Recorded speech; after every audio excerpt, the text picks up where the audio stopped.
Alrighty then. Hello everyone and welcome to another session of casting Alchemy League Season 6. So, today we have two sets. First one is going to be, as you can see on screen, NeozZ against Jasouki. And then we're going to have, well, he called himself French OS here, which I don't know whether it is referring to his clan or if he considers himself an operating system, but this is NeozZ, and he's going to be playing against Wean Dinchester. So, let's talk a bit about the players. So, NeozZ, I believe it is my first time casting one of his sets. As you can see, he is around 1350. He's actually sitting at his highest elo at the moment. And he is a player from the UK. Now, if I'm not mistaken, he hasn't played in other seasons of the tournament, but he has known Dexterity for a while. So, yeah, sure, he hasn't played in the tournament before, but he might not be that unfamiliar with custom maps. His opponent is going to be Jasouki, player from Spain, sitting at 1100 at the moment, almost 1200.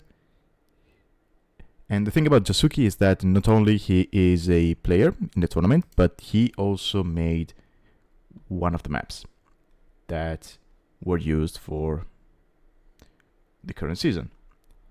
And specifically, he made the Thaw as a map, which we've seen in previous casts. And I mean, I've casted him before, so it's not going to be the first time that we see him on the channel. Now, those were the players. We'll talk about the ones for the next set when we get there. Let's look at the draft. So, as game one, we have Confluence as our map. That's because this set was played in round 8, so that is the last one of the tournament, which ends in a couple of days, as the day of recording. And for our second game, we're going to have the Thaw, which, as I just mentioned, it was made by Jasouki. So we'll see what he's going to be doing on that one. Now, as for civs, as usual, we have our 5 random bands. We got Koreans, Lithuanians, Saracens, Mongols, and Romans. So we got quite strong civs banned by the randomizer. NeozZ went on to ban Italians and Dravidians. And he sniped Portuguese from Jasouki's choices. And NeozZ was left with Celts, Malay, and Hindustanis, which... I'm a bit surprised by these choices. Right, I mean, Malay, they can be pretty strong on any map, really. But these are not picks you usually see in the tournament, so this is already a nice surprise and something to look forward to. And speaking of his opponent, we have Ethiopians and Malians banned. He went on to snipe Byzantines. He was left with Cumans, Armenians, and Persians. And this looks more like I wanted to say proper draft, but that's not what I was looking for. More common. There we go. A more common draft for the tournament. All right. So, without further ado, let me get capture age ready. Oh, why are you not showing capture age? There we go. There we go, and we can start.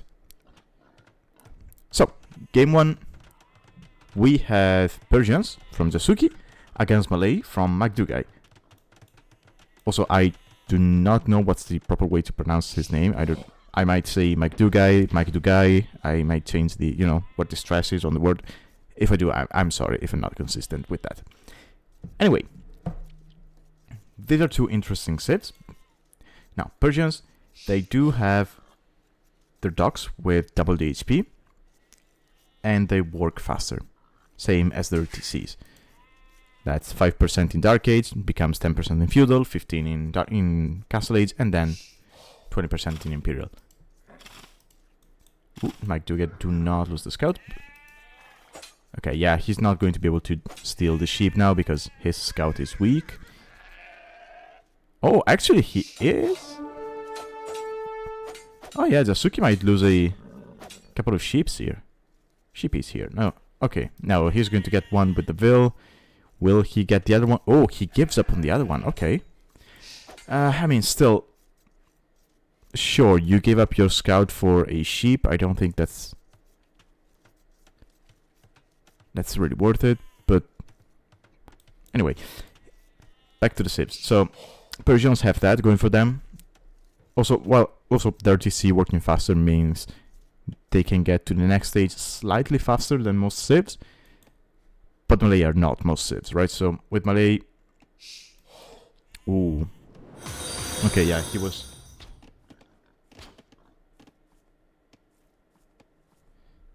Yeah, he was distracted by the whole scout thing. Thank you for the follow. I find it hard to believe that you followed me on Twitter because I do not have Twitters, but still, thank you. Oh, he stole the boar. Okay. Oh yeah, he's going to get that boar. So, okay, now that's more like it. So, you lost a sheep. Or rather, you lost a scout. Oh, he did not lose the scout. Okay, suddenly this is great for Mike Dugai because... Sure, he lost some HP on his scout, but he got a boar of his opponent and one sheep. So suddenly this is great for him. And back to my point about Malay. So as I was saying, Malay are not most civs when it comes to aging up because they do have a bonus which allows them to get to the next stage 66% faster. So the way that plays out is generally speaking, you either have a very tight build order where you go up basically with the same amount of villagers as your opponent, but you're up way faster, or you just make more vills in Dark Age or the age you're in, and you end up having, the same uptime as your opponent, but you have a better eco. Malay, that can play out in both ways. That said, on a water map, you might want to tend to go for a faster uptime so you can get your ships out faster and you can actually harass your opponent's fish and so on and so forth.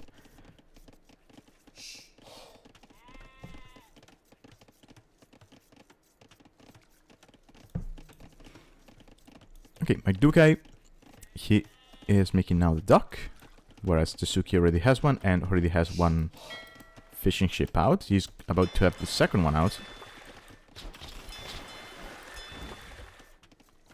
But still, he is working with one less boar.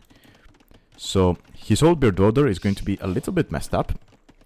We can see he's now trying to go to wood.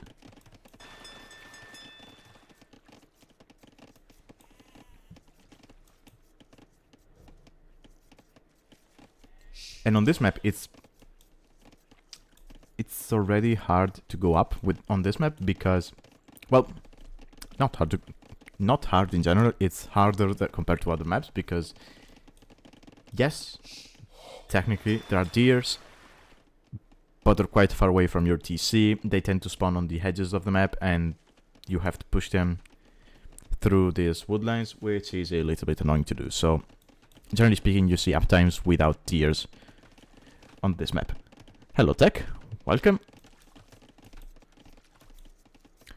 So again, that single name from Mike Dugai might spell disaster from Jasouki. As you can see, Jasouki is now just now got Loom, but he's nowhere close to clicking up.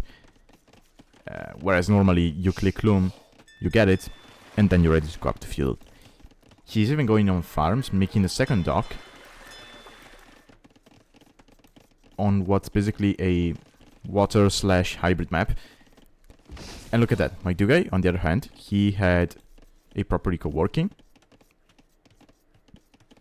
He clicks fuel. He's melee, so he's going to get there quite quickly. He's not going to have the resources to go double dock compared to his opponent, but his opponent is not up yet.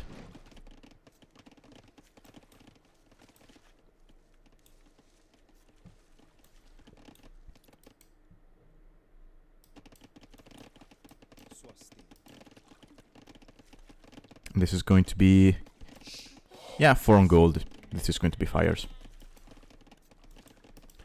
There's the second dock. Okay, now he has the, yeah, okay, now the amount of vills on resources is enough to sustain double dock production.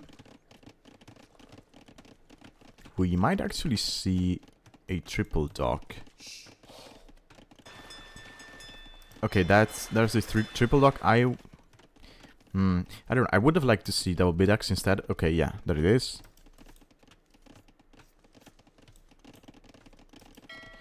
That said, Jasouki, okay, Jasouki clicked as well.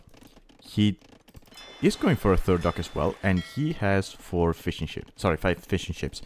And he's choosing to dock towards the middle of the map, where there seems to be more fish at the moment. So overall, Magdugai should be able to win the water control, but he's not going to have access to food with his fishing ships. Or rather, he's not going to have efficient food.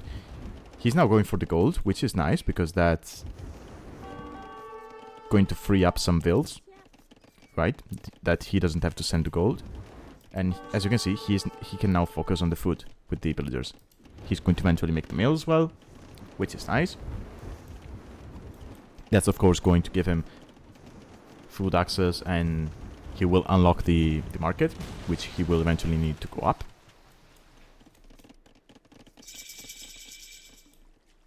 And he's still out there with the scout, which is still weak by Dark Age.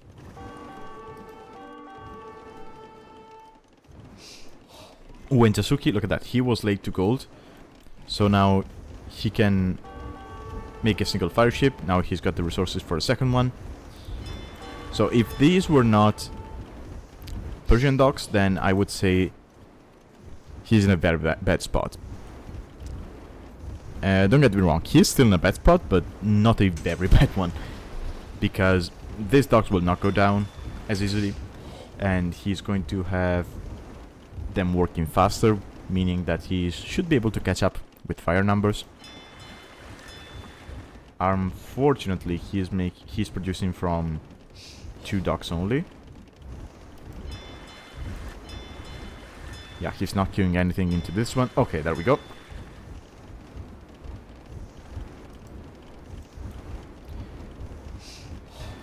Yeah, but it's 7 fire galleys against 2. That said, Jasouki does have the better eco setup, right? Magdugai only now going to farms. So technically, Jasouki could be the faster one to Castle Age, but he will not have water control.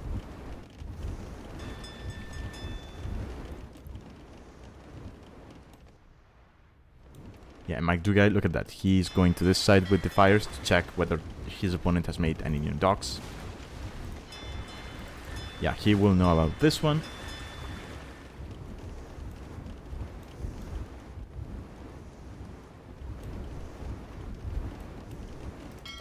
And that's out of fires from Magdugai, so well played from him.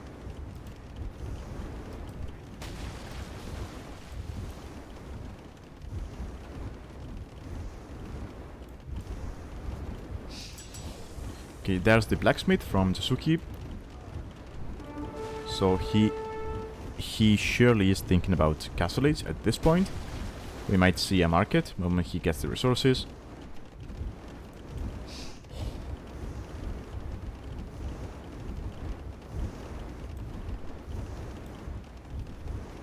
Market, there we go. And honestly, he could even think, okay, let's take those and let's go to stone, right? So, you know you lost water, but you know you have a decent eco setup. You know you're going to be up to castle in a bit. Of course, you do not know what your opponent's situation is, but you should know that due to this amount of investment into water, your opponent should not have this amount of farms. Right? Okay, there we go. Castle Age. He could go to stone now. You get the stone for a castle, you drop it here, and suddenly you have a safe area where to drop docks. And go back to contesting the water.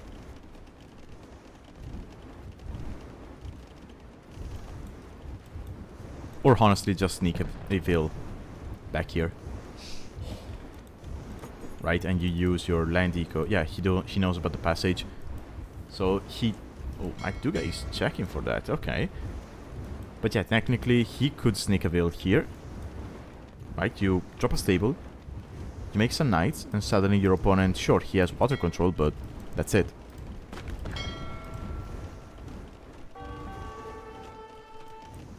That's the only control he's going to have. Okay, we got a barracks. He's getting the armor, so it might not be a sneak, but he's thinking about the switching to land. Okay, there's the stable. I like that he made it over there so that McDougal is not going to be able to see it. Scout goes down, so unless he was clicking it, he should not know about the armor. So he should not know about the switch. Those bloodlines. Yep, second to see. That's a nice spot.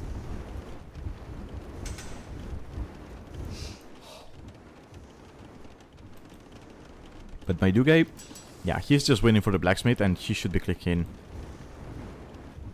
any moment now.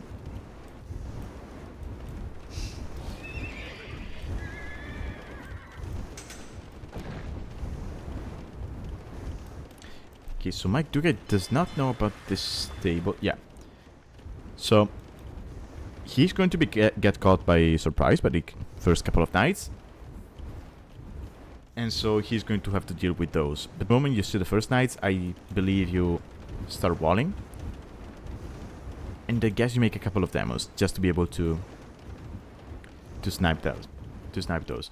Fires, I don't think they're going to cut it, because of how many passages there are they can get in from. And unless you can use them to block the passages and trap your opponent, then they're not going to be dealing that much damage to the units.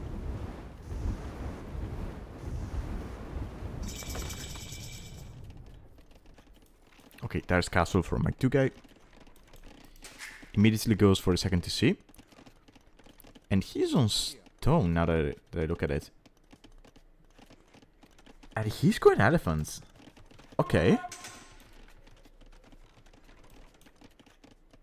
That's new.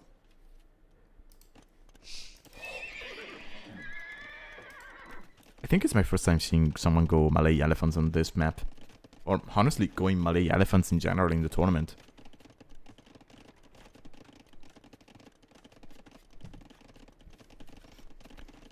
War galley coming in, and now he's going to be making galleys. That's nice, because they will give you more vision on your opponent's base.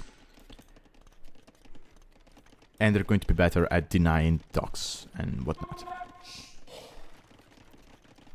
So, yeah, generally speaking, they're just better at patrolling the side. Ooh! Wait, I'm blind. I didn't notice this. So McDougal went for a sneak stable. And I mean, 2 sneak stables with the elephants. Okay, that's huge. So that elephant is trapped there until the TC goes up.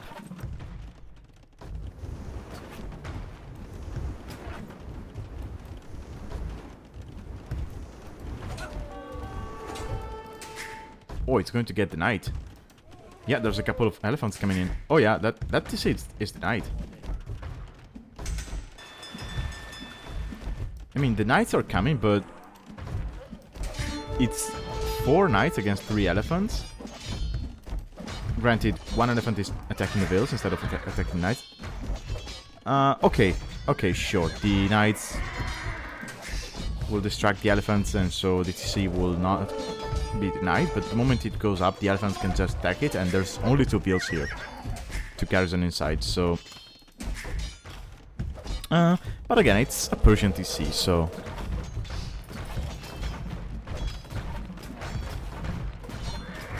Okay, nice reaction from Jasouki. He made a monastery. He's now switching to camels, which is nice. The only issue he's going to have is that with galleys on this side and his opponent's buildings on this side, he's not going to have much space to expand to. Luckily for him, these and these do not deny golds. They deny stones, which is not great, but at least with gold you can make units, you can make knights, you can make monks. So, in this situation, it's probably...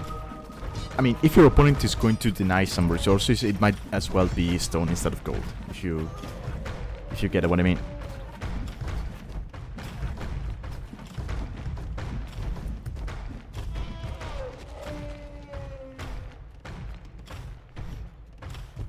Yeah, but now there's the issue when you have to deal with the Malay elephant spam. Sure, you can go monks. But the thing is, Malay can get such cheap elephants that they can just spam your monks if they want to. Right? And how's... Yeah, and Mike Duque behind this, he does have a nice eco. I would like to see him expand to this side with docks, just to get that extra fish and eventually get down fish traps, which are very cheap for Malay. But at the same time, that requires quite a bit of micro, especially dropping down the fish traps, so I can see why he would like to have his attention to this side.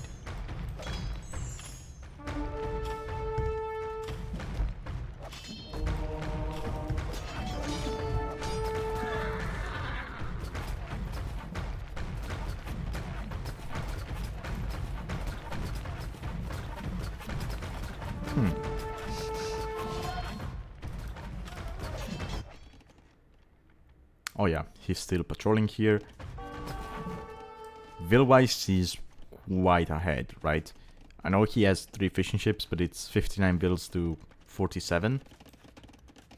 Both players on 3 TCs, but if you look at one of Jasouki's TCs, it's completely idle most of the time due to the elephants. And sure, he's making camels, which should be able to deal with the elephants better than knights, but you still cannot counter elephants with camels.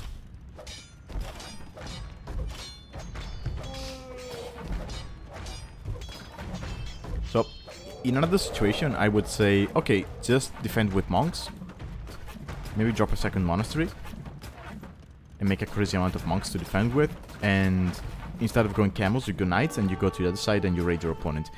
The issue is, now the navy is starting to be scary, and these are fire ships. They're no longer fire galleys, meaning they're even better at taking down units.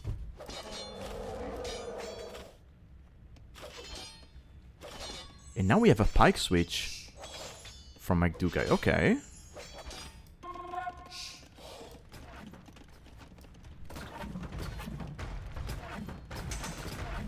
I mean, eco at home. Okay, that's a nice dock. I like that.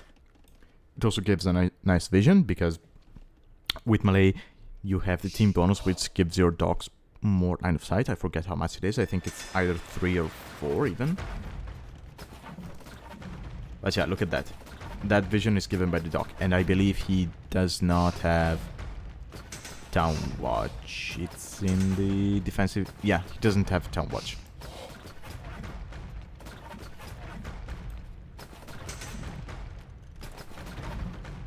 Hello, NeozZ, welcome.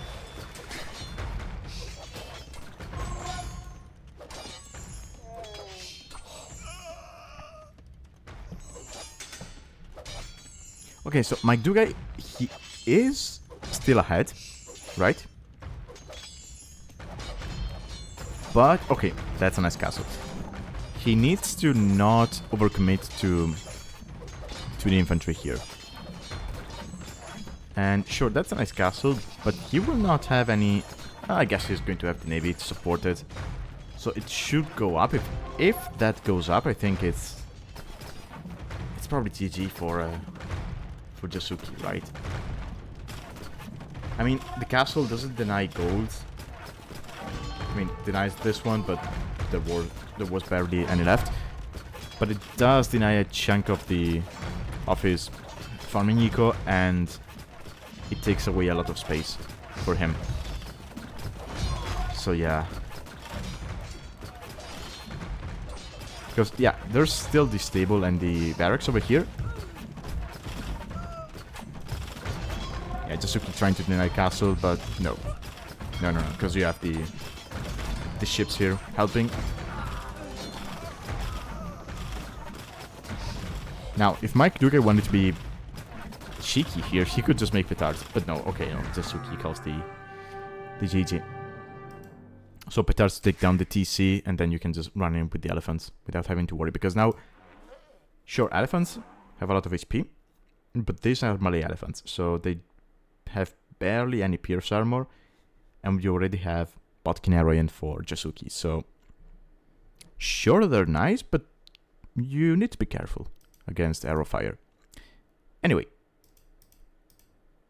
Mike Duque taking the first game. Oh, he was also expanding this side. It's nice to see. He had a monk out. Was he taking relics? Oh yeah, he was. Okay, statistics-wise.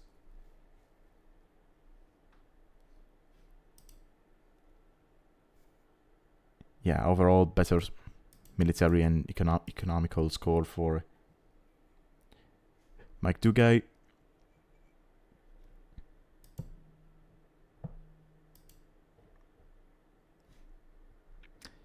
Yeah, well played to him. Well, I have to say, that boar laming that boar was brutal. And it was also quite surprising. Let me go back one sec, because I've been under the impression that boars... Oh. Yeah, I was saying, I've been under the impression that boars tend to spawn on the back of your base, right? Because if they were could to be able to spawn on the front of your base, they would spawn. There would be a chance they would spawn in the water, which would lead to back generations. So, as I was mentioning during the game, laming on this map is brutal, because again you have noisy access to deers, and you're already working with a hybrid build, so you usually do not go for the mill. But yeah, being able to do this when the board was over there is huge. Now, I do not know if that build was there by chance, or if Mike Duque was thinking about it. But yeah, I believe this might have been the winning move for Mike Duque right at the start of the game. It sets you back so much, especially against Malay, who are going to just have the better uptimes. So yeah, that was a great move for Mike Duque. And let me say this while I load the second game. It's also interesting to see because the next map we're going to be seeing can be quite lame heavy, so we'll see. Hey Press, grazie per il follow. Okay, so game 2. Let's load it up. It's going to be on the Thaw.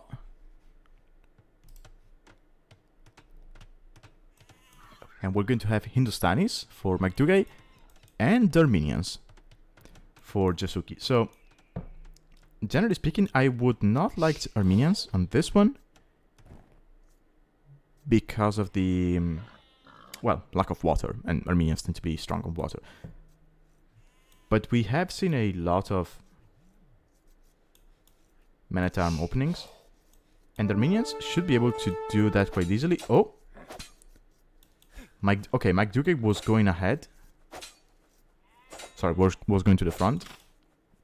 probably to see where his opponent's board was. He took the hills. He took the hills, so he's going to have... Yeah, he's going to win the... Ooh, nice. Nice for Jasouki.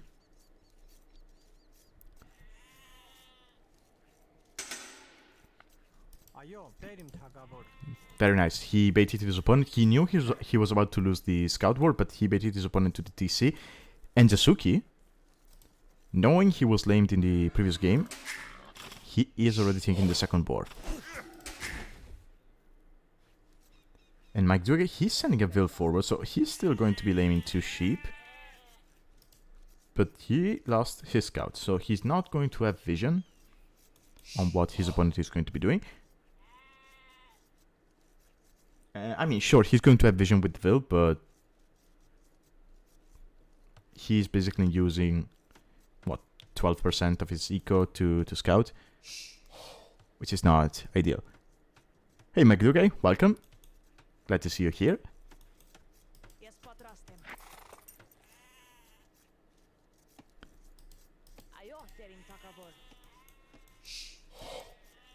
And now Jasouki, he's going to take a look at his opponent's base. He might see this forward board and he might be thinking, okay, let's pay him back. I don't think he saw that. Yeah, he didn't. Yeah, game 1 was nice. I really enjoyed the elephant choice with Malay there. So it's always nice to see.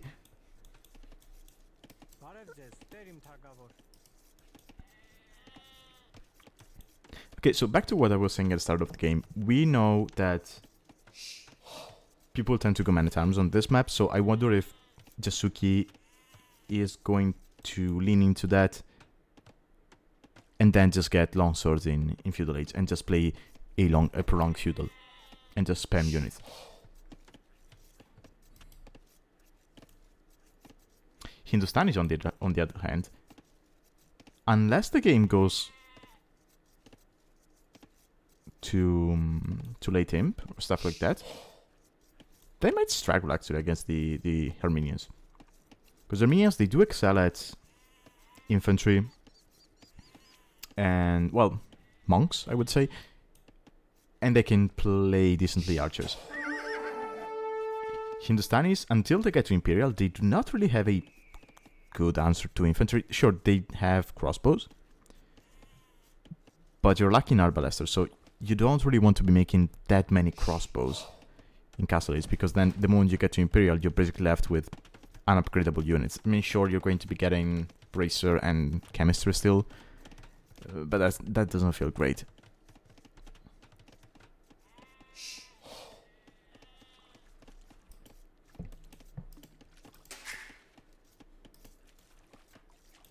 Armenians, on the other hand, they could just go... I mean, they could be playing crossbows in Castle Age. They could go for the crazy play and go for infantry plus siege. And once they're tacked into that, it's basically what they want to do for the rest of the game. Hindustanis are great at camos, but going camos against Armenians doesn't really make much sense, because sure, Armenians can play knights in Castle Age, right? But again, it's like Hindustanis playing crossbows. You can do that, but then you're going to have a dead unit in Imperial Age, so it's risky. You can still do that, but it's risky. Okay, we have Feudal Age for Jasouki. He already has a barracks. Okay, he's opting for the spear. He is on gold.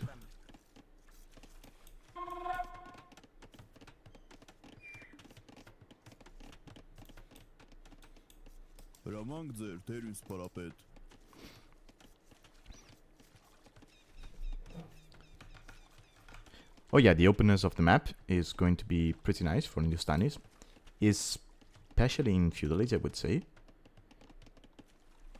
because you're going to have a very nice scout opening, and actually having discounted bills should help them with the Drush as well. And this is a very nice mill for McDougay.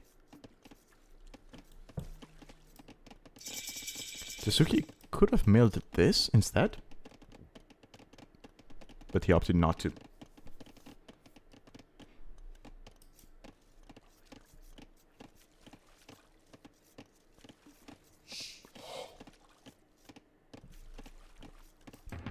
Okay, we have Man-at-Arms upgrade for no militia on the field by Jasouki. Mike Dugai, on the other hand, he is on 3 militias. We might see Man-at-Arms on him. Spears. They don't really kill those. Right, and you already killed the scout in the arcade, so they don't really give you that much value. One single spear would have been enough because Jasouki lost the scout as well, right? So a single spear to just go scout would be nice, because spears, they do have a nice line of vision, especially with Armenians. Because Armenians do get more line of vision on their infantry as a team bonus. I'm not sure you want to take this if you're Jasouki. Sure, it's 8 vills against 3 militia, but... Sorry, 3 men-at-arms. But yeah, you need to be constantly watching this, so... Yeah, Mike Duga is doing the right thing. Just bait your opponent into following you. Then you go back.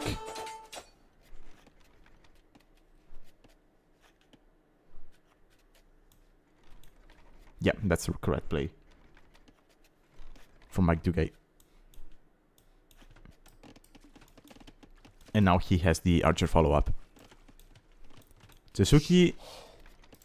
Okay, already... He's already on farms.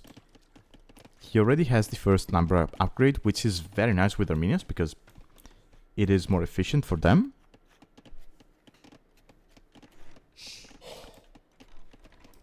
But yeah, now you're going to have to deal with 3 men-at-arms. And if you try to fight them with vills, there's going to be archers behind. Sure, no fletching on those archers, so it's not going to be the end of the world. But yeah, 2 vills go down. A third one might go down. Yeah, there we go. Could be 4, yeah. Yeah, that was very costly for Jasouki. And now he's off wood. So he traded 4 vills for 3 men-at-arms. And 1 archer, I guess. But he's off wood. And his whole army is militia. Rather, militia line. So, yeah, that was good for Mike Dugai. Also, look at the idle TC time. Jasouki.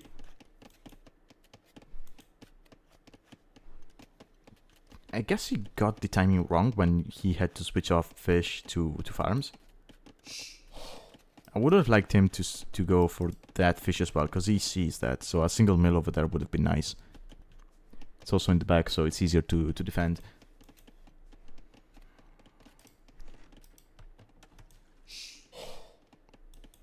Mike Dugai knows he's got the map control, so he's just going to take his time on with his walling. He knows his opponent is not on scouts.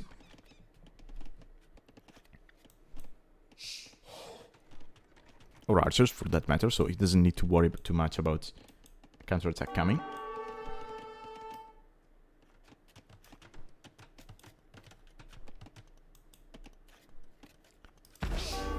That tower will get denied, I guess. Yeah, they have fletching now. And sure, militia, they move faster now compared to the past, but yeah, you're still getting kited by the archers.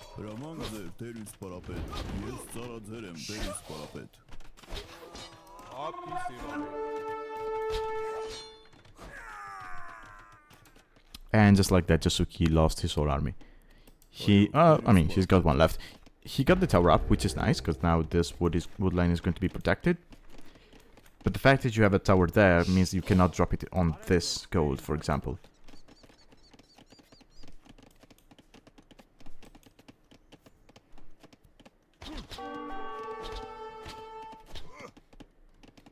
Yeah, now the archers can just be annoying over here. They can deny this wood line completely.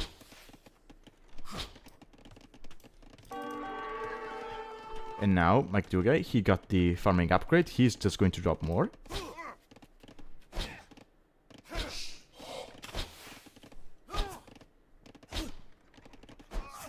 And yeah, Jasouki Zico is almost completely idle. He's going to move these vills, which is something you can do with their minions because of the mule cart.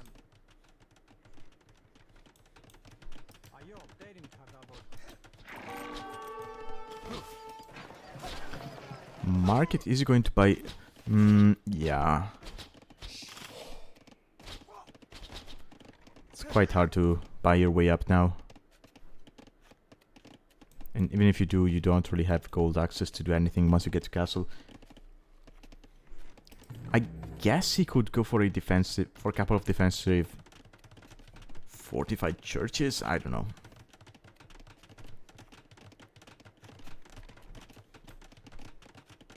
Oh, is Mike Duga going to find that? Okay, we have longswords from Jasouki. I don't think he's going to have the eco to sustain production. He surely has no gold access. Yeah, McDougall is looking for the gold vills.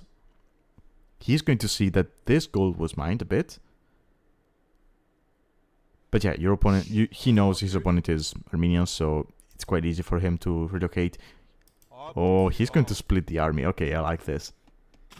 He's just going to go around and hunt for the vills. Okay, so Jasouki initially used the market to apparently try to go up to castle, but no. He thought about it, and now he's just going to be adding skirmishers. Now, McDougall does not know about the archer range. So, if Jasouki waits waits a little bit before showing the skirmishers, okay, now he does. So he's not going to be catching McDougall by surprise.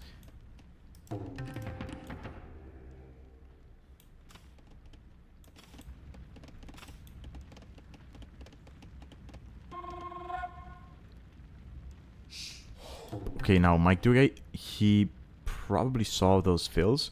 Even if he didn't see the vills, he saw the houses. So if he looks back at this, he could be thinking, wait a second, there's a couple of houses.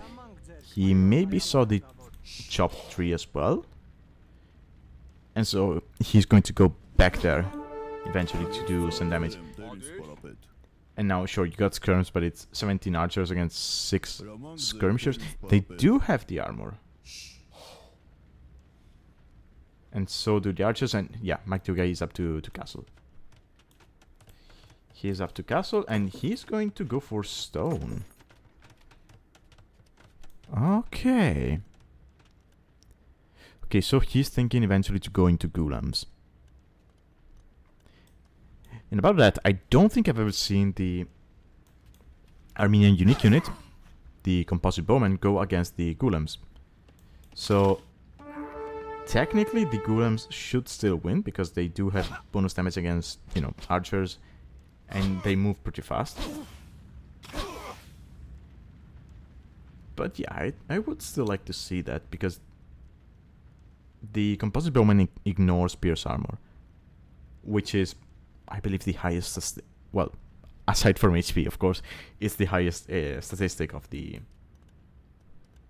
Sorry, the highest stat of the golem. No. I guess they have better attack than defense. What am I talking about?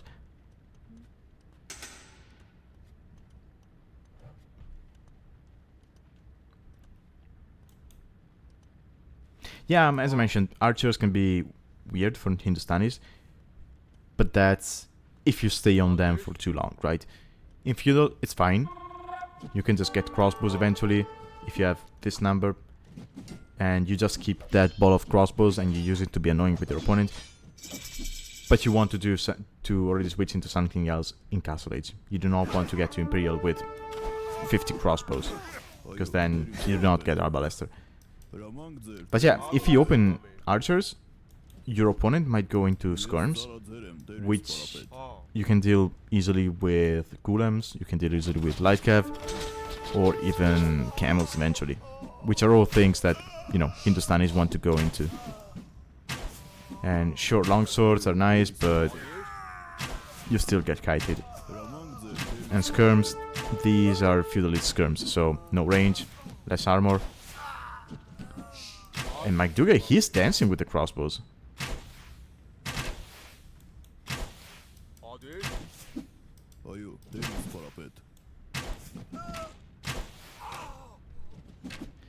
Yeah, Jasouki is quite far away from Castle Age.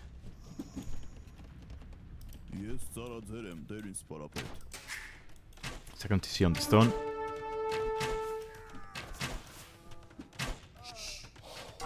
Which is funny because I believe that the remaining stone here is not going to be enough for a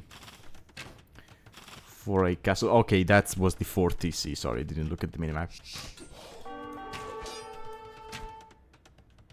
So yeah, if he wants to get a castle up behind this, he will have to either go for this stone or just buy the missing one.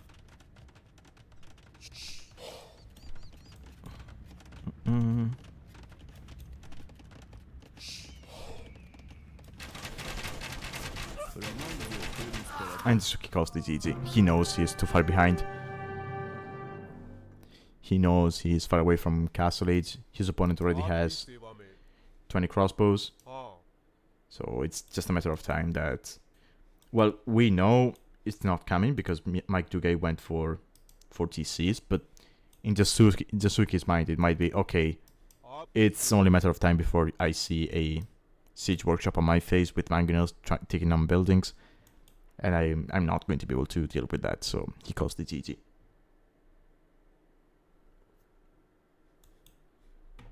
Okay, so Mike Duguay takes this set to 0. Well played to him. Let's see. Yeah, more or less collected.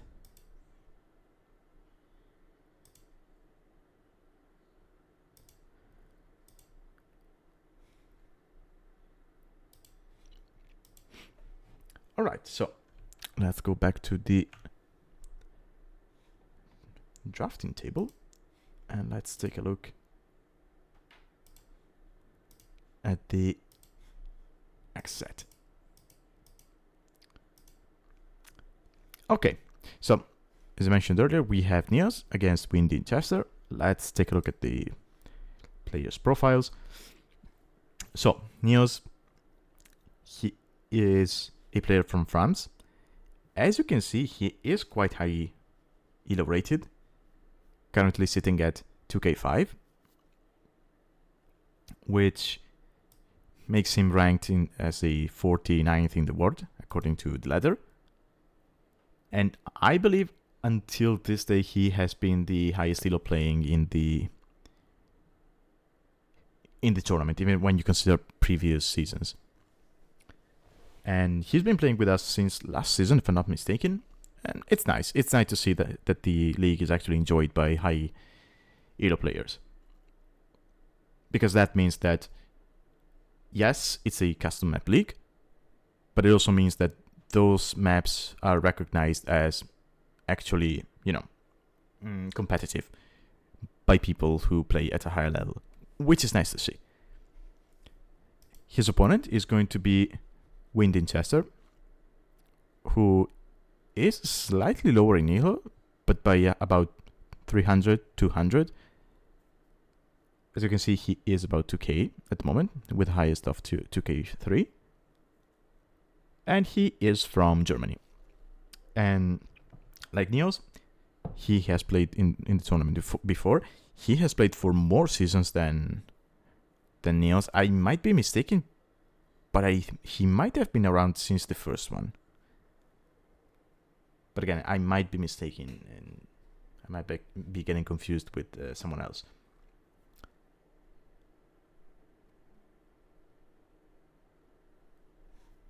Oh, actually, speaking about high elo players, we've had Lucho in Season 1, who I guess is around the same elo as NeozZ. maybe 2k4 or 2k6. I don't know who is higher at the moment. But yeah, I was forgetting about Lucho, who is a very high elo player as well. Would be nice to see Lucho come back and just, you know, fight NeozZ in the next season. But we'll see. Anyway, those were the players. Let's take a look at the drafts.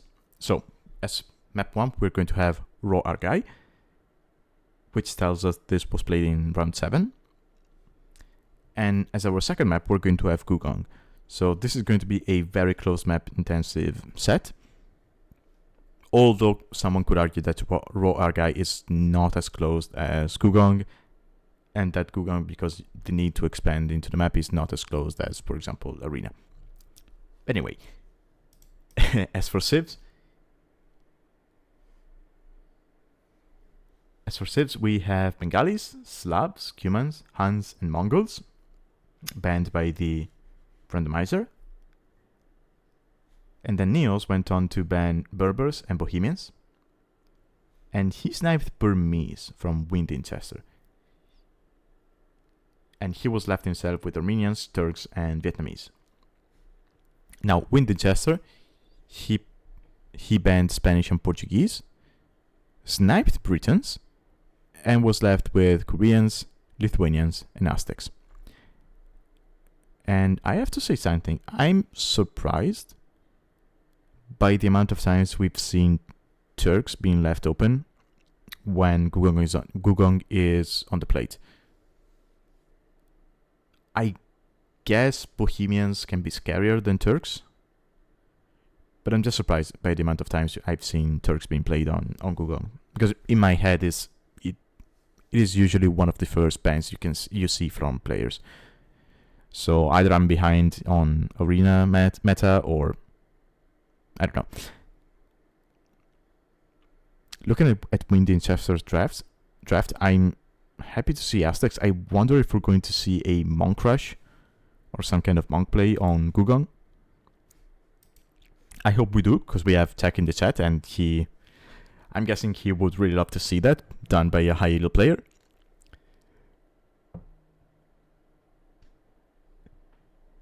But we'll see. Let me load up the games, and we'll get right into it. So, game 1 is going to be Raw Argai.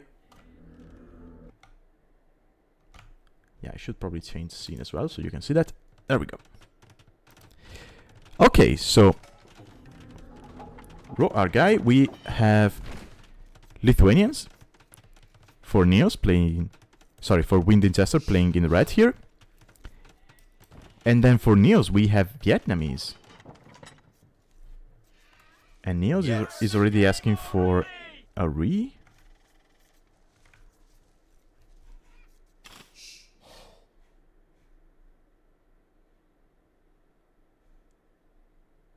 $12 vils? Yeah, that's the proper amount. Right? Huh. I guess I'm guessing he hasn't loaded up the map a single time, and so he was surprised by the start. But it's a regicide start, so it should be common. Ah sì, allora il Wean Dinchester è 2k3, NeozZ è 2k5. Quindi questa è una partita di elo abbastanza alto.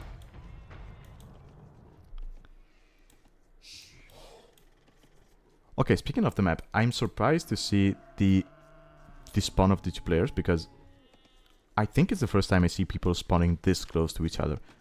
So normally, let's say if you take NeozZ spawn as Wean Dinchester's spawn, you would have NeozZ around here, right?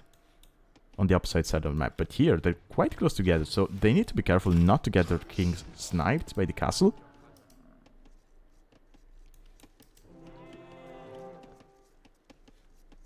Yeah, they should know. Yeah, they know where the castles are. Ooh, actually, NeozZ, being Vietnamese, knows where the TC is. So yeah, we should not see kings running into the castle fire.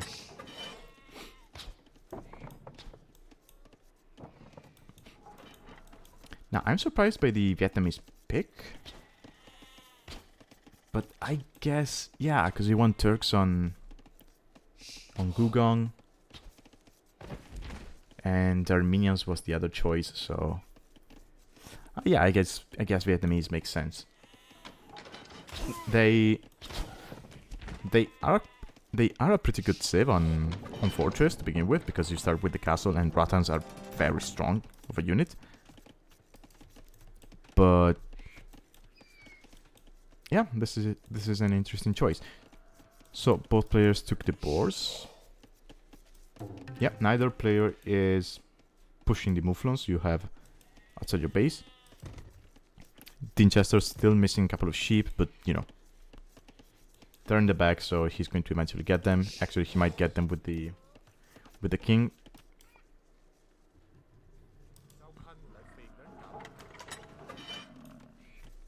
And he's going up to feudal. Okay, neither player going for a dock.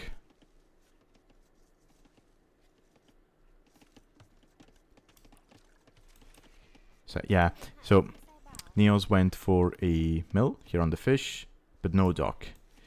I guess when you're this close, you might not want to go for that because of how easy it would be for your opponent to snipe that. But I mean, Dinchester could maybe make a dock here, and it would be quite defended, right? You maybe wall like this, so they have to go this way. You make a couple of galleys to protect that. I don't know.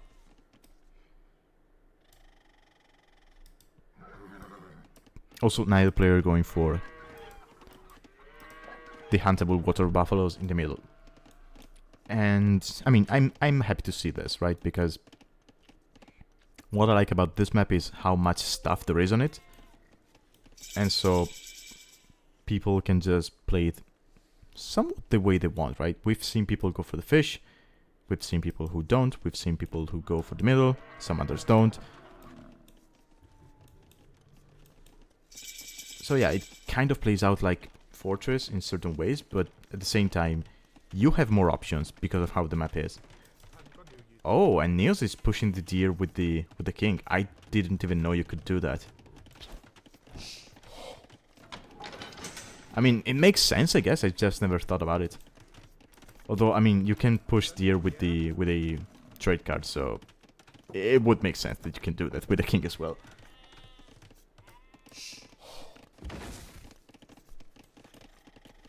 And we have castleage from Wean Dinchester. Actually, from both players.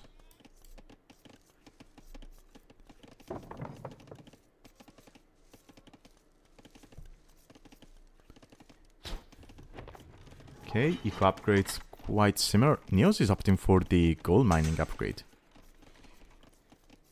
instead of the farming one. I mean, yeah, I mean, he is still pushing the mouflons, so he's going to have food access for a little while. He is still on the fish, so yeah, I can see why he'd want to delay the switch to farms. Now, neither player made a stable, so... I mean, they have a castle, they both have nice, unique units, so... They might maybe try to get map control with unique units. Or try to get relics. I mean, Dinchester has one relic here and one here that he should be able to get. The other one over here. This one in the back of NeozZ's base should be quite hard to get. And that's it. Okay, no, there's another one here. Yeah, there's a monastery. TC. Another TC.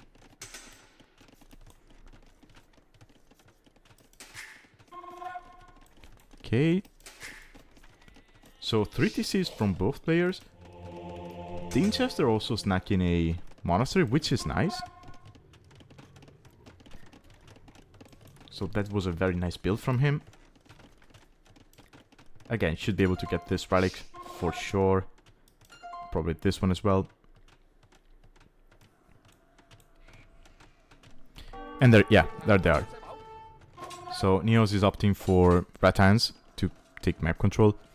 Still missing Botkin Arrow, but yeah, that should be enough. And he knows about this relic. So he might just camp it.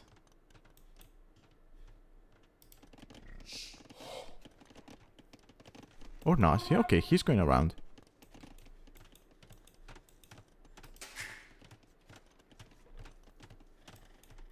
It's always hard to gauge whether you can drop a TC, I guess. Yeah, I think a TC could fit here. Close to the wood and to the gold. It's always hard on this map because of the amount of elevation you have on the sides. So fitting TCs is not easy. And, oh, NeozZ ran in with the Rattans. I mean, this was open, so...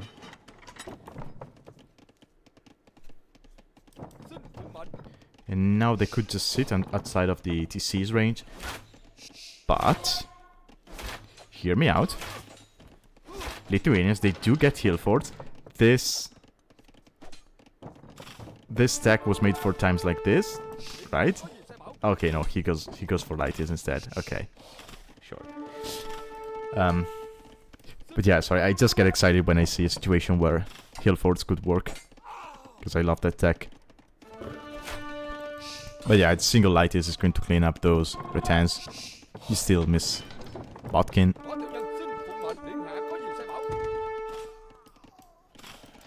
Yeah, that monk got sniped. I mean, the relic is underneath the castle's range, so... Sure.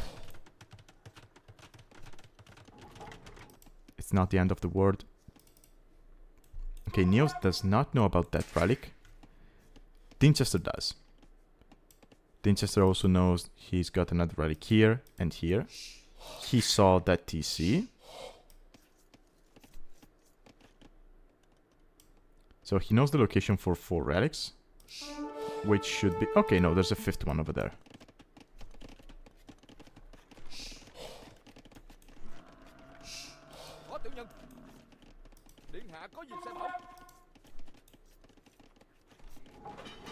Okay, Rattans should not find kills on this.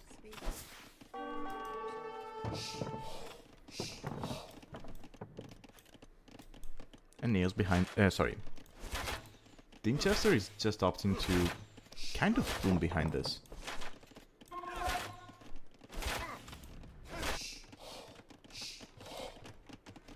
Which is the same NeozZ is doing, so they both have around 50 eco. The only problem is we have map control and military from NeozZ. And to be fair, it's quite easier to do that with Vietnamese because your unique unit does not cost food, so it's not going to be hindering your build production in any way. Whereas if Dinchester wants to go into lighties, they cost food, so that's going to hinder your build production. Also, it's not easy to make farms on this map because of how small your base is. You have, contrary to Fortress, you actually have 2 golds and 2 stones, your base, which takes away even more space.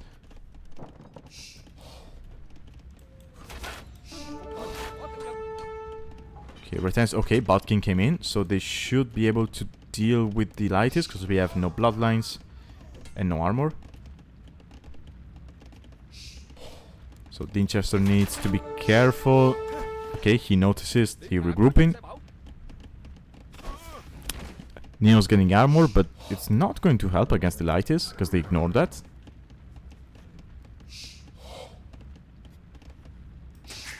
And we have a 4th TC for Dinchester. Actually, 5th. Okay, he's going all in with TCs. And I think... yeah, I believe he does this quite a lot. I'm trying to think back at our sets I casted from him, and yeah, he tends to drop TCs and just boom behind the pressure.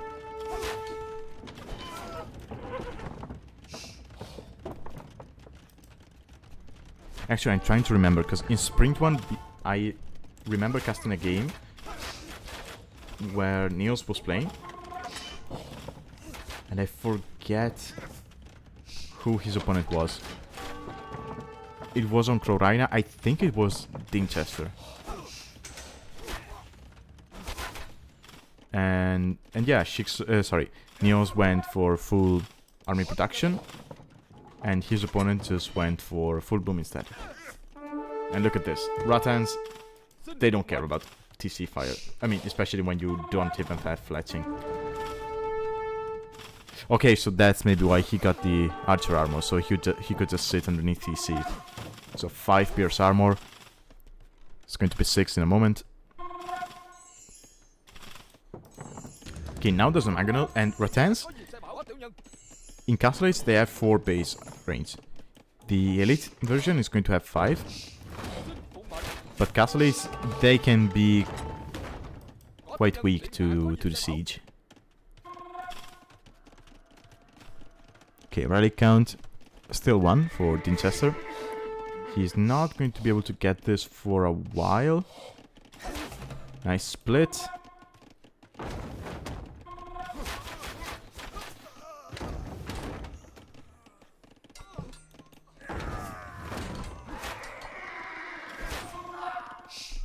Yeah, I mean, the guy is 2k5, so it's going to be hard to kill the Rattans with the Mangonel, but he does clean them up with the Lightis. So now, Dinchester does have the military lead, does have the economic league, but his opponent is up to Imperial. And so, Elite Rattans should be an issue for him to deal with. Because again, they're going to have, well, they're going to have more range because of Bracer, but if he gets Elite, they will have even one more range. So Mangonels are not going to work. Lightis, they're strong, but they do not have high HP like Knights. Well, actually, the basic Lightis does have the same HP as a Knight. But Elite Lightis, they do not have the same HP as Paladin, for example. And they do not have the same base Pierce armor. So they're technically more vulnerable to ranged units. So yeah, Dinchester is going to need an answer to the Rattans quite fast. I mean, he's about to click Imperial himself. He's going to be behind by 1 minute and 32 minutes actually, okay. Ooh, that's a nice shot. That's a very nice shot. And that might be able to save him, because now he needs to keep the Rattan numbers low, so that the Imperial Age timing of NeozZ doesn't give him as much of an advantage as it could be doing. We have a forward castle. Okay. This is going to hurt.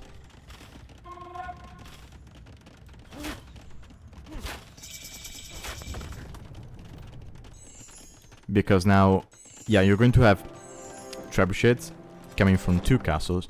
They can just sit underneath this one and take out this. Okay, Dinchester switching to skirmishers.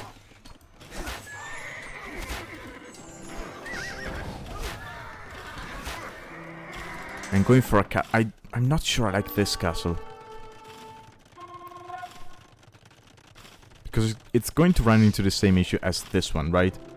Which is, it's going to get trapped down. Your opponent does have a forward castle. He has more castles. I mean, I guess Dinchester doesn't know about this one. Yeah, he doesn't. And to top it off, Vietnamese, they do get conscription for free the moment they get to Imperial. So NeozZ is also going to be producing trebuchets faster than his opponent.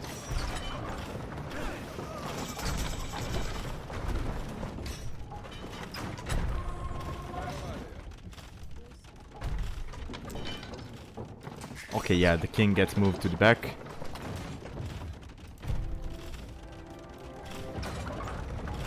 Yeah, we have chemistry, so BBCs might be coming out. Dinchester 1 minute away from that.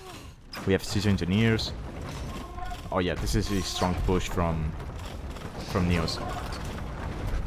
Yeah, these two castles are going to go down.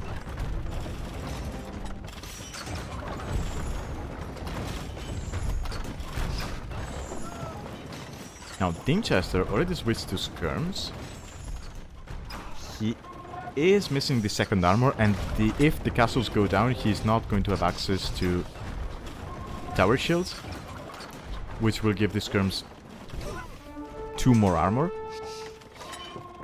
which could be crucial against the Rattans, because now, yeah, sure, they're still basic Rattans, but the moment Elite comes in, they're going to have 7+4 attack. So skirmishers with the last armor upgrade will get to 8 pierce armor, so they'll take 3 damage from the Rattans. If you get tower shields, they get 1 damage. NeozZ is being a little bit wasteful with the Rattans here, just dying to the TCs. Yeah, and the first castle went down, second went down as well.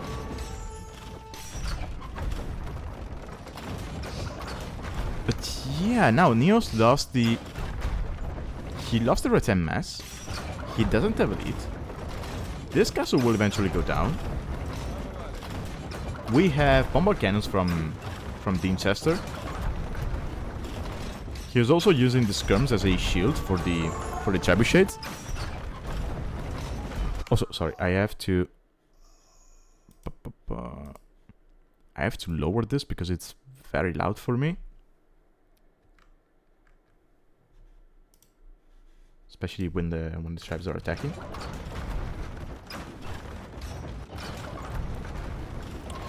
So, if Dinchester can take down this castle, which he should be,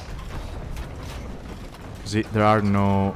Yeah, Vietnamese actually have bad defensive... Yeah, they miss masonry and architecture. They do have hoardings, but NeozZ didn't get it, and... Oh, that was unlucky. Yeah, but now... Yeah, Dinchester can just advance with the skirmishers. He might not be able to deny the castle, but... He killed most of the... Oh, never mind. He didn't kill most of the Rattans. There are more coming. Wait. Yeah, castle will not get denied. And Dinchester doesn't have more castles to make traps. So now he is going to be relying on bombard cannons alone to take down buildings.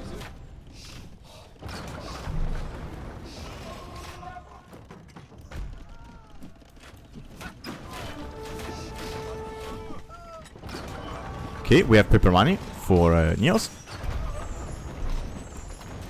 meaning that his lumberjacks will slowly produce gold as well. And we finally have Elite Rattan, and that should be the nail in the coffin. And yeah, Dinchester calls the GG. I mean, his population is still quite healthy, but yeah, he knows he's mushed in a corner, and it's only a matter of time, right?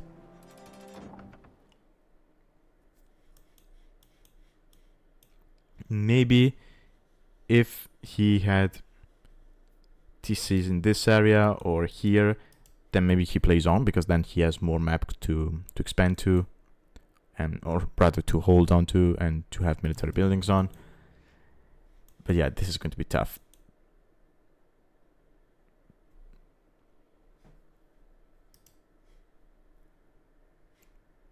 Also, I'm guessing he was looking at the score difference.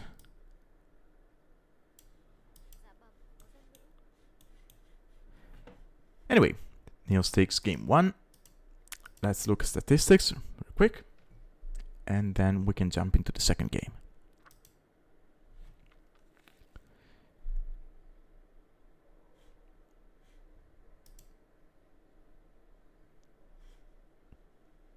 Okay. Just 4k more resources collected.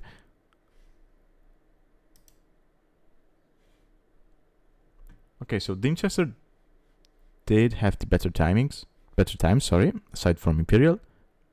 That's probably due to the Lithuanian bonus, right? So you start with 100 extra food, that kind of helps you, but then as the game goes on, then the Vietnamese bonus, which makes your economic upgrades research 100% faster and cost no wood, kind of catches up with the Lithuanian bonus, and you end up, having, more resources collected, better timings. I mean, going red times instead of light is also helps with that, because again, red times do not cost food. So yeah.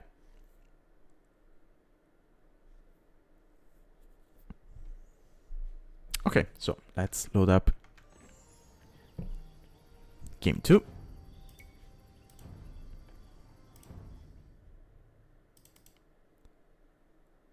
Which is going to be on Gugong. And as you might have guessed by the jingle, it is going to be Aztecs and Armenians. Armenians by NeozZ, okay. So it's not going to be Turks. Alright. And I mean, Aztecs on Arena, there's one thing they do very well, and I sure hope we see that. That said, Armenians might be a tough nut to crack for the Aztecs. So, generally speaking, Aztecs, they have amazing monks because they have extra HP for each tech you research at the monastery, which is insane because you get very tanky monks which can deal with light cav, which is supposed to be the counter to the monks. So generally speaking, if you want to counter Aztec monks, you have to go for your own monks with atonement, and you just convert them. So the moment you convert them, the fact that they have extra speed doesn't really matter.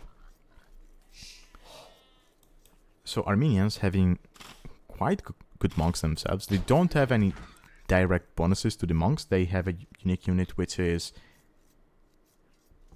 basically a monk which is able to attack but not to convert, which I doubt we're going to be seeing because that dies to eagles. Ooh, actually, I don't think I've ever seen the warrior priest against eagles. Okay, yeah, Dinchester going for the boars, getting 2. NeozZ got 1.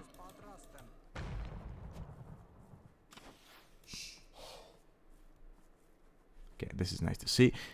Back to my point, I don't think I've ever seen the warrior priest against eagles.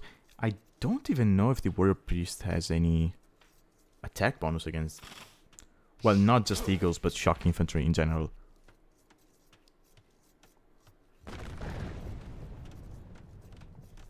Because again, most infantry units, they do have bonus damage against shock infantry. An exception would be Condottieri, for example. They have no bonus damage against eagles. So yeah, I'm not sure warrior priests do. And if they don't, I think they should be dying to eagles. And again, sure, you want to go monks against the Aztec monks. Now the problem with that is that Aztecs can easily go into eagles as well because they cost no food, basically. They're gold intensive, so they cost basically the same resources as the monks. So it's easier for Aztecs to go for monks and an anti-monk unit, if you will. Whereas with other saves, if you want to go monks and an anti-monk unit, you have to go monk and light cav. But then again, light cav costs a lot of food, so you need a proper eco for that. So I don't know. I still prefer Aztecs in a monk war.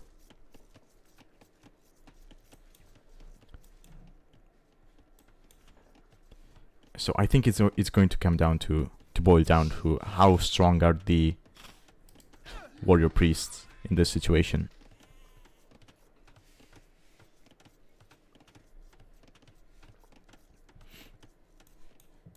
Anyway, So Dinchester got 2 boars, Neos just 1.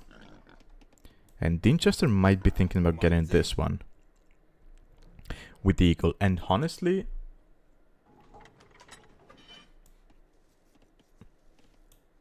I wouldn't mind him do that. Yeah, he's going for it. So he knows that his eagle is going to be vulnerable to his opponent's scouting feudalates anyway. So you might as well just, yeah, use some HP now, and you keep your eagle in your TC for the whole time in feudal. So it just heals, and then once you get to castle, the eagle is stronger than the scouts again, so you can send it out.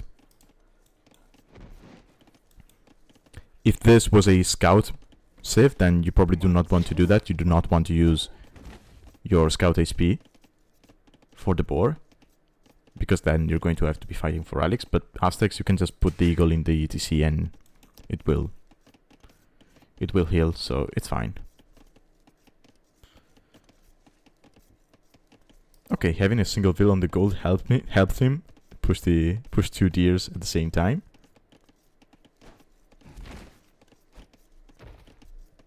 And he still has one of his starting boards, so this is a nice setup for Dinchester.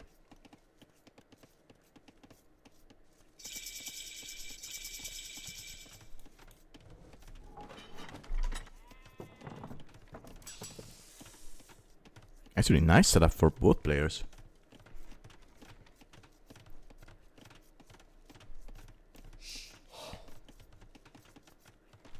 Very fast builds for monks. Now, I don't play much monks, but I guess... Sorry, I don't play monks that much, but I guess you normally go something like 22 pop plus 2. If you're doing a very tight build with civs like, I don't know, Portuguese or stuff like that.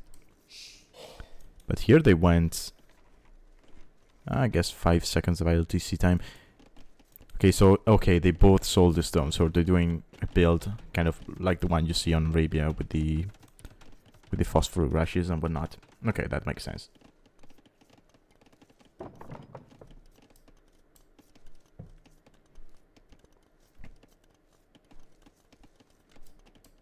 And they had the extra boards, so that helps.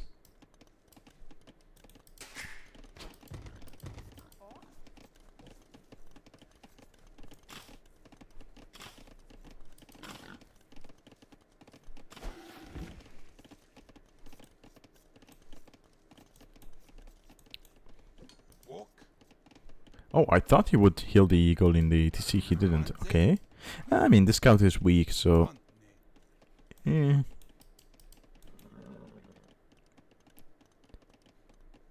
Okay, here's the vills from NeozZ. Dinchester is going to miss that, and he's going to be later to castle. He might actually... Yeah, I think he's going to lose the eagle. Yep. Yeah, that's unfortunate. Yeah, double monastery, or rather double fortified church for NeozZ, right on the 2 relics. So he's going to have, well, 3 relics actually he's going to have because of the Armenian bonus. Ooh, Dinchester might... Yeah, he's going to see the churches, and now he's going to know that he needs to be playing defensively. Yeah. Okay, so NeozZ opens with the warrior priests. Okay, so in order to convert this, you still need atonement, because they do count as monks, so you need atonement to convert them. Now, the quote-unquote saving grace for Dinchester in this situation is that NeozZ went for double fortified church and made no siege workshop behind that. So for the meantime, for the time being, he's going to be safe in his base. Triple monastery, okay. Triple monastery. I mean, he's going to be able to produce, but I don't think he's ever going to get the tax unless he idles one of them. Oh, okay, or he abuses the market. Okay, sure.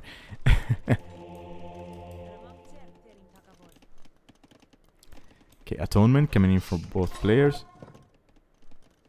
Okay, so he abused the market and also he unqueued a couple of monks.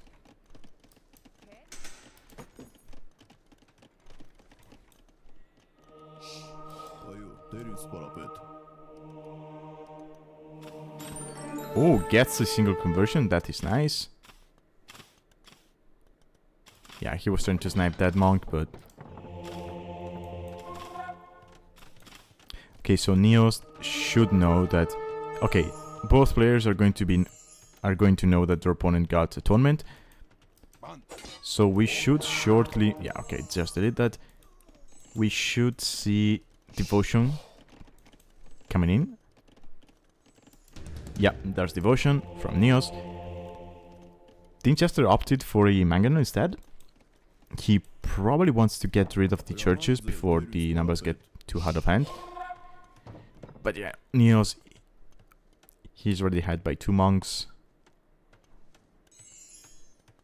And he got 3... He got 7 relics. So his gold income is going to be slightly better.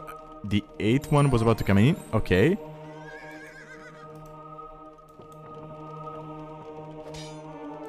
And this is what Tech wanted. Just... Oh, Dinchester called the GG. Yeah, he knows. He's going to be too far behind. That was a quick one. So, yeah. I mean, he's left with 1 monk. Sorry, 3. His opponent has 7 and 4 in queue. He already has devotion. He didn't. So, yeah, it's just a uphill battle here. Sure, he's got the mangonel. And NeozZ still doesn't have redemption, but the moment he sees the mangonel, he just stays in the churches. Maybe idles a couple of them or abuses the market and gets redemption, and the mangonel is as good as converted. So, yeah. NeozZ takes this one 2-0. And, yeah, I mean, let me check. Okay, I'm not going to say it came down to that, but it surely helped. The fact that NeozZ was able to get to castle faster than his opponent and drop the churches faster basically gave him full map control, right? He got 2 relics straight away, +1 from the Armenian bonus, and then he was just free to pick the others. And, I mean, he is sitting on 7. And he has already gotten 600 gold from that. So basically the relics have already paid for atonement and devotion. Maybe not both, but a good chunk of that. So was that game winning? Maybe not, but it surely helped. So yeah. And I wonder, do you play it differently if you're Dinchester the moment you see Armenians? Because you see him go Armenians, which is basically to counter your Aztec monk play, right? Because he had Turks available. So you load into the game and you see your Aztecs against Armenians. Do you change your game plan? And you open Eagles, right? As a counter to the Monk Rush, which is going to be coming. And then you also use the Eagles to get map control. I wonder if you play that instead. Because even if the Monk Rush is not coming, then your opponent is either playing scouts for map control, like an arena. Sorry, for rally control, not map control. And so you're playing eagles into that. So you kind of both fight for the relics. It's either that or it's a castle drop, right? And with eagles, you just deny the castle drop. It's not like with scouts where you maybe are not able to deny that because there's, you know, a couple of spears coming to help with the villagers. Spears against eagles do nothing, so I don't know. Maybe in this situation, you load into the game and you see the saves and you just go eagles instead.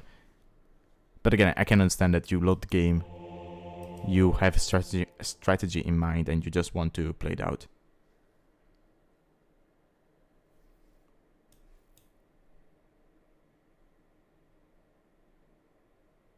I don't know, I'm just rambling at this point. Anyway, I think that's going to be everything for today's cast. I'm going to end it there. I'll probably be casting more games tomorrow. We'll see. Anyway, thank you for joining. I hope you enjoyed it. And I will be seeing you next time. Have a good one.